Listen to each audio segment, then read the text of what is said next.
Bali ay tinaguri ang the land of the gods dahil sa dami ng mga templo at kilala sila dahil sa kanilang mayamang kultura at paniniwala. Umabot nga pala ang biyahe namin ng 4 na oras mula Manila patungong Ngurah Rai International Airport at yung kanina nga pala ay si Kuya Gusti ang magsisilbi naming tour guide sa buong stay namin dito. Kaya halina, samahan nyo kaming i-explore ang mayamang kultura ng Bali.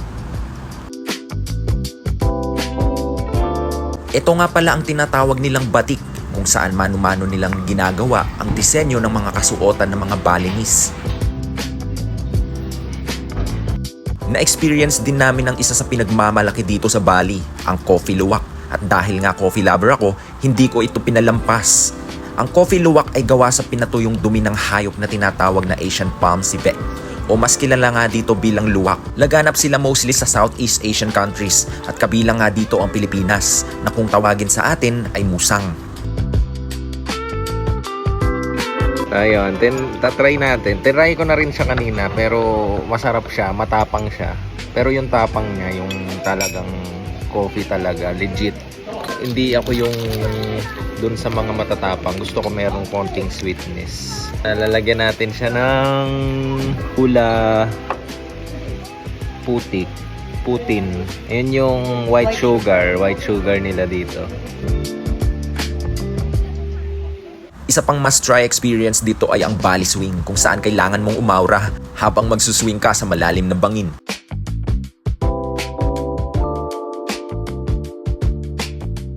At don't worry, meron naman itong harness kaya sobrang safe at sulit na experience talaga.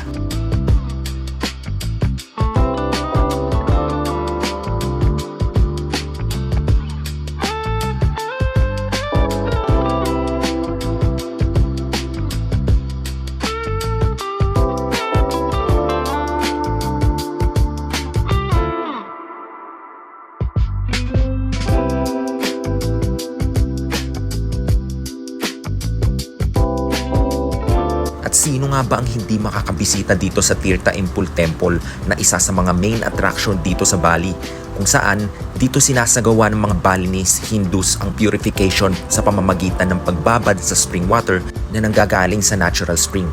Kailangan mo palang magsuot ng sarong bago pumasok sa mga templo ng Bali bilang pagbibigay galang at respeto.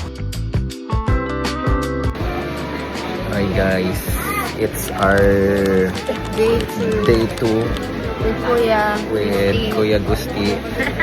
We're here and kasama po and magpaalis na kami. Nag-aantay lang yung sasakyan naming cruise at 8 AM. So time check, it's 7:59. Konting oras lang, paalis na rin kami. Batch by batch yung pag-alis ng cruise. Second batch kami. Sabi nila 100 guests daw yung capacity nung cruise. So inintay lang namin yung ibang guests. Oo, sasakay na kami ng cruise. At naiwan nga pala si Kuya, yung aming tour guide.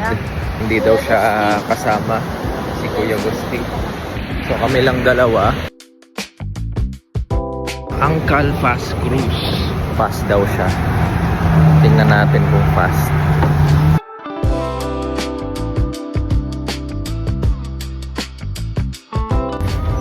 Inside the cruise. Ang ganda dito. Yung loob ng cruise para siyang bus. Parang airplane. Hindi yung style niya. Merong aircon. Tapos dito kami sa upper deck.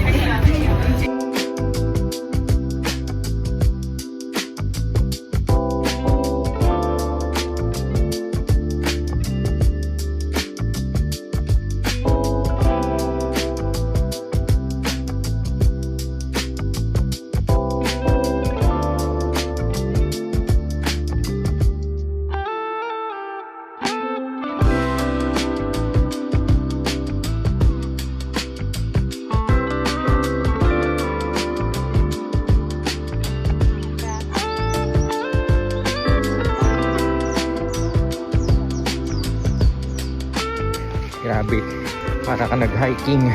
Sobrang naka-elevate yung hagdan. Ganun siya ka-steep, pero sulit. Go straight to the car?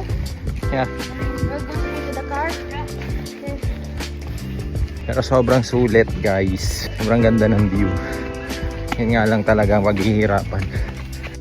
Bago namin marating ang sobrang nakakabighaning tanawin ng Nusa Penida, ay kailangan mong akyatin ang mahigit 300 steps na halos 45 degrees na hagdan na halos abutin din kami ng 30 minutes sa paglalakad at pag-akyat.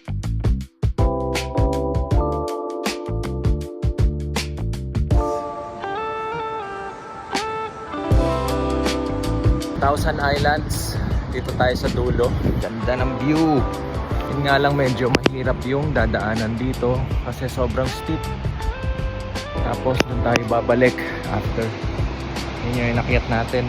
Kailangan ng extra ingat.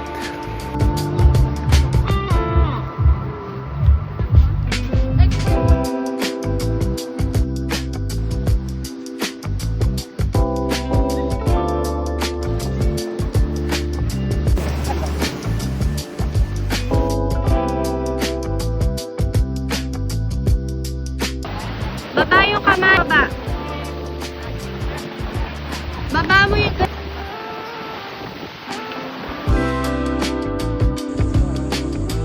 At syempre, pagkatapos ng sobrang nakakapagod at habang lakaran, naisipan namin kumain muna at magpalipas ng oras bago bumalik. Mahirap at nakakapagod, pero yung experience at saya sa dami ng mga magagandang tanawin ang nangibabaw sa mga isip namin. Minsan, hindi mo na talaga maiisip ang kahit anong hirap, pagod, gastos once na ma-achieve mo ang goal mo sa travel. Talagang sobrang sulit na experience ito para sa aming day 2.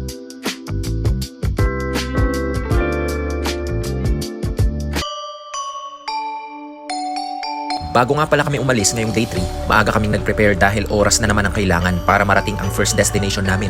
Sinulit namin ang last day namin dito sa Beji Ubud Resort na talagang napakaganda at sobrang worth it dahil kailangan na namin lumipat ng bagong hotel. Hi guys, I'm Sevi. Let's go to the waterfalls. Come on!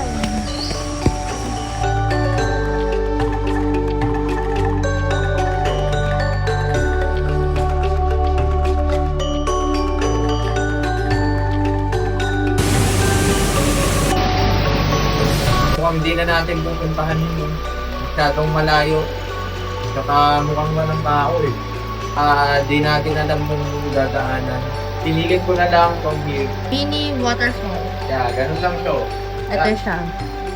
Yun yung waterfall Tukad Sepung. So many fish.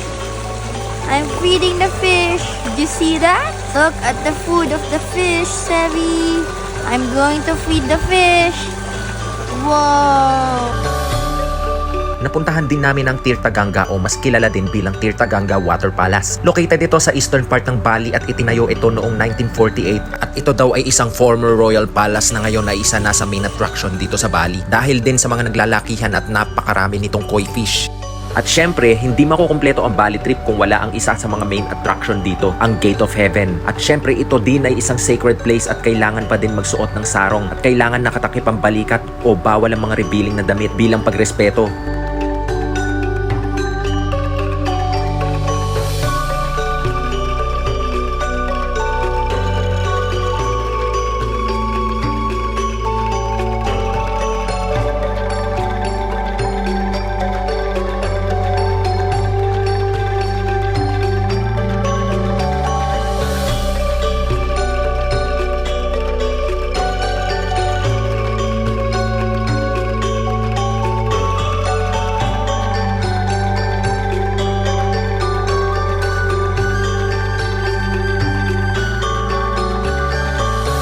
Ito na nga pala guys ang huling araw namin dito sa Bali.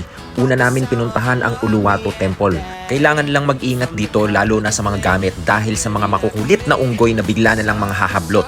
Kaya bago pa lang pumunta dito ay pinaalalahanan na kami ni Kuya na ingatan ang mga suot namin lalo na ang mga alahas, accessories, sombrero, salamin kahit pa ang cellphone. Itinuturing din nilang sagrado dito ang mga unggoy. Kaya naman naimbitahan din kaming manood ng show tungkol sa kwento ng kanilang kultura at mga pinagmulan. Di man namin naintindihan pero damang-dama namin ang mga gusto nilang iparating.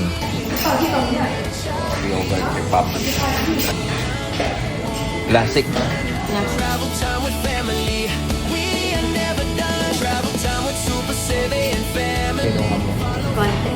That's classic and this is passion fruit. A little passion. classic, and Hopping boba mango. what's that? Hopping boba mango. Oh. Let's try cookies cream ball. Cookies and cream ball. And some red velvet crumbs. Oh, itlog ng pugo. Pumpkin.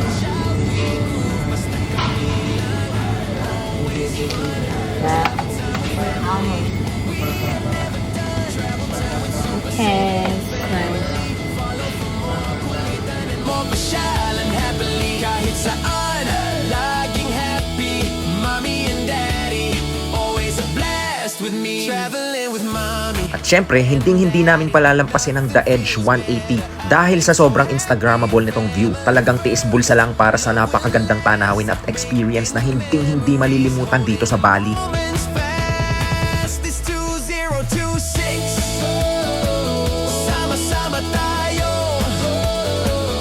more trips, more laughs. At bago matapos ang vlog na to, dito sa napakagandang sunset view ng Melasti Beach ang huli naming destinasyon dahil kinabukasan ay pauwi na kami ng Pilipinas. Minsan, kailangan mo din paglaanan ng oras ang sarili mo. Kahit lubog sa trabaho, minsan kailangan mo din mag-relax at dito sa Bali ang masasabi kong isa sa mga best destination para mag-unwind. Hanggang sa muli, samahan nyo kami ulit sa mga susunod nating trip.